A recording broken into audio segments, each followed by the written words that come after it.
Joining us now to analyze today's headlines is Chenjerai Kumanyika, communications professor at Clemson University in South Carolina. Hi, Chenjerai. Hey, how you doing? Doing well, thanks so much for joining us. A major battle has broken out in the Iraqi city of Ramadi between national security forces and soldiers loyal to the Islamic State in Iraq and Syria, or ISIS. The militant Sunni group launched a new offensive this week involving car bombs and suicide attacks. Ramadi is only 70 miles from Baghdad and is key to the U.S.-backed Iraqi war against ISIS. Already more than 100,000 Iraqi civilians have fled the city. Meanwhile, Abu Bakr al-Baghdadi, the leader of ISIS, who was thought to be gravely injured in an airstrike, just released a recording. In it, he mentions the Saudi war in Yemen and calls on Muslims the world over to join his fight from wherever they are. Well, Chenjerai, just when we thought that Iraq and the U.S. might have been winning the war on ISIS, the group resurges. Is there any realistic victory that can come out of this?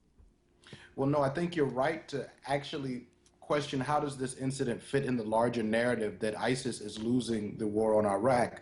I mean, you have this audio which comes out, and this kind of appears to be maybe an effort of ISIS to sort of thumb their nose at the attempt to assassinate al-Baghdadi.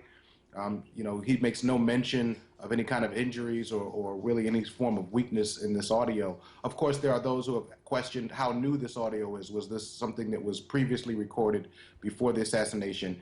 And the other big issue is the fact that they've raised the black flag in Ramadi, which is a much more central city than previous cities that ISIS had taken.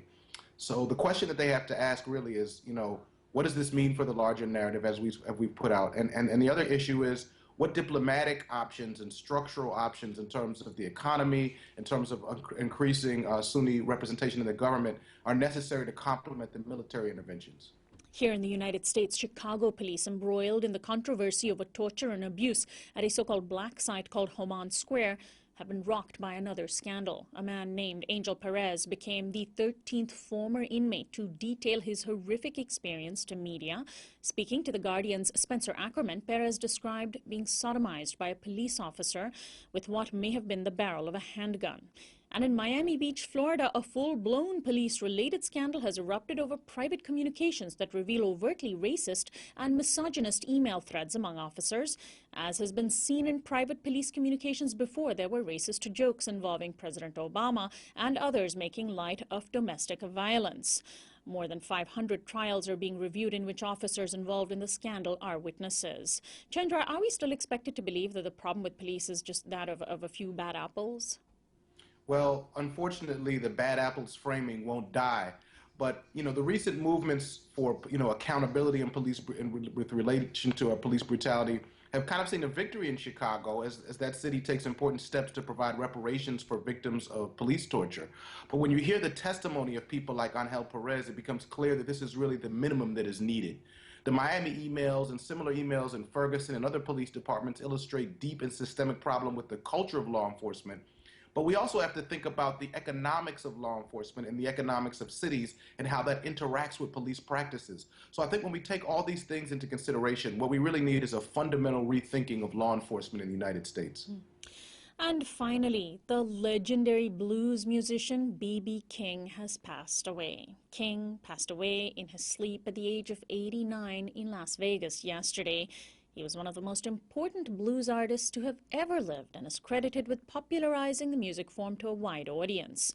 B.B. King was so prolific that he performed in literally hundreds of concerts a year, well into his 70s. Born Riley B. King to Mississippi sharecroppers on a cotton plantation, he began performing during Jim Crow segregation and went on to be one of the country's most decorated and recognized musicians.